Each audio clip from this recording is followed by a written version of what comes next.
नमस्कार मित्रांनो, मी प्रकाश गलांडे. माय mentor series या चॅनलच्या वतीनं या व्हिडिओमध्ये आपलं स्वागत करतोय. आजच्या या व्हिडिओमध्ये आपण डिस्कस करतोय प्रेपोजिशन्स आणि ऍडजेक्टिव्हज यांचं कॉम्बिनेशन. प्रेपोजिशन्स आणि ऍडजेक्टिव्हज यांचं कॉम्बिनेशन, हे कॉम्बिनेशन जर तुम्हाला कळलं, याच्या संदर्भातली जी संकल्पना जर तुम्हाला समजली, तर स्पॉटिंग एरर्स किंवा सेंटेन्स इम्प्रुव्हमेंट किंवा फिल इन द ब्लँक्स अशा प्रकारच्या प्रश्न सोडवण्यासाठी तुम्हाला अत्यंत सोपं जाणार आहे मित्रांनो. ठीक आहे. आजच्या या व्हिडिओमध्ये आपण चर्चेला घेतलेले कॉम्बिनेशन असे आहेत: lively, beautiful, cosy, at a lively, at the beautiful, at a cozy, at a busy, at a romantic, at a quiet. ना, म्हणजे लाईव्हली आणि हे ऍट यांचं कॉम्बिनेशन.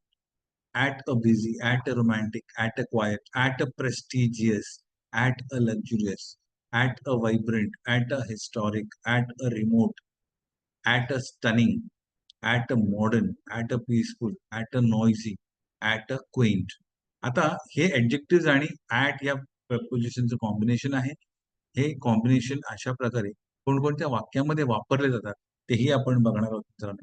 कारण की प्रपोजिशन आणि ऍडजेक्टिव्हचे कॉम्बिनेशन जर तुम्हाला कळले, तर मी सांगितल्याप्रमाणे ही स्पॉटिंग एरर, सेंटेन्स इम्प्रुव्हमेंट सारखे प्रश्न तुम्हाला अत्यंत सोप्या पद्धतीने सोडवता येतील. ठीक आहे. तर त्यांचा वापर वाक्यात कसा होतो? They arrived at the beautiful beach just before sunset. At beautiful. They arrived at the beautiful beach just before sunset. We stayed at a cozy cabin nestled in the woods. Cozy, at cozy. She works at a busy restaurant downtown. She works at a busy restaurant downtown. At They enjoyed dinner at a romantic Italian restaurant. They enjoyed dinner at a romantic Italian restaurant. He lives at a quiet suburban neighborhood. At at a quiet suburban. They studied at a prestigious university in the city. They studied at a prestigious university in the city. Prestige at prestige.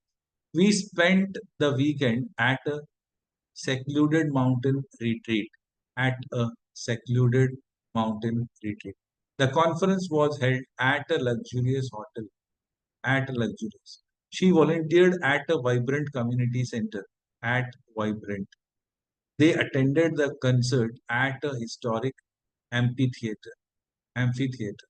They attended a concert at a historic amphitheater at historic. अशा प्रकारे preposition and adjectives यांच्या कॉम्बिनेशनचा वाक्यात वापर केला जातो. ठीक आहे. तर आजच्या व्हिडिओमध्ये इतकंच. पुन्हा भेटूया पुढच्या व्हिडिओमध्ये असंच काहीतरी नवीन इन्फॉर्मेशन आपल्याकरता घेऊन. तोपर्यंत अभ्यास करत राहा, वाचन करत राहा, प्रॅक्टिस करत राहा. काळजी घ्या स्वतःची आणि स्वतःच्या कुटुंबाची. आणि माय मेंटॉर सिरीज या चॅनलला जर सबस्क्राईब केलं नसेल तर लाईक, शेअर आणि सबस्क्राईब करा. जे नवनवीन नवीन व्हिडिओचे नोटिफिकेशन तुम्हाला त्वरित मिळतील. ठीक आहे मित्रांनो. All the very best. Thank you for watching the video.